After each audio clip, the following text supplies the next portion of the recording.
One, you're on. Good morning. I'm Vishak Shah from St. J.S. Medical College at KM Hospital, Mumbai.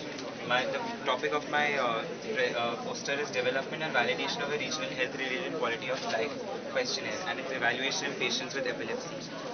It's known that the incidence of epilepsy in developing countries is 10 per thousand. And for a patient, epilepsy is not just about the seizures, it is much more. It has an adverse effect on their health-related quality of life. There are very few studies evaluating the health-related quality of life in epileptic patients in India.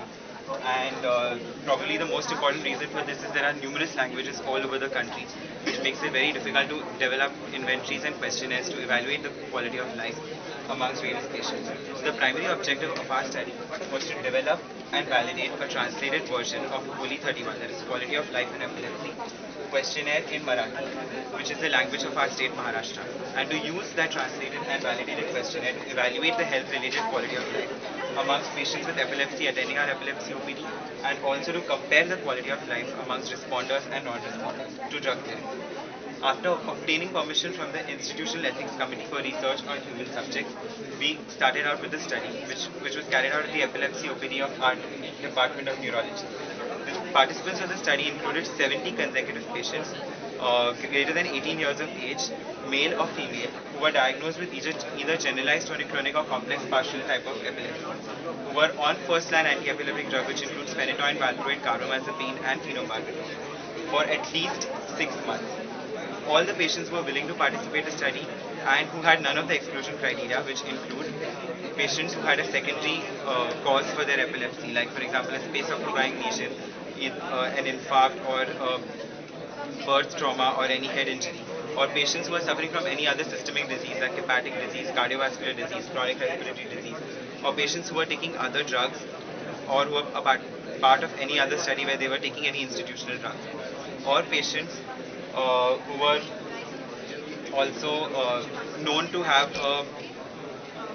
subtherapeutic levels of anti-epileptic drugs or a poor compliance to the anti-epileptic drug therapy were excluded from the study.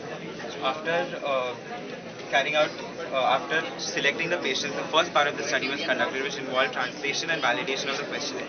So we translated the English questionnaire into Marathi and then carried out a short study on 20 patients to validate the questionnaire. We administered the questionnaire to these patients and calculated the subscale and total scores, and then used this data to calculate a figure called Cronbach's alpha, which is basically a coefficient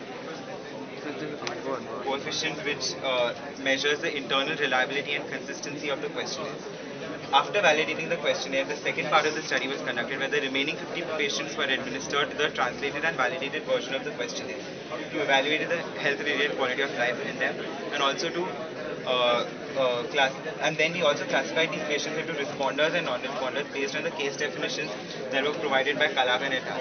A responder is any patient who has been seizure-free for greater than equal to 6 months after the initiation of the first-line anti-epileptic drug. A non-responder is any patient who fails to respond to 2 or more anti-epileptic drugs and or who has a seizure frequency of 1 per month for the previous 3 months before the index date. After classifying the patients into responders and non-responders and collecting their questionnaires, we carried out a statistical analysis.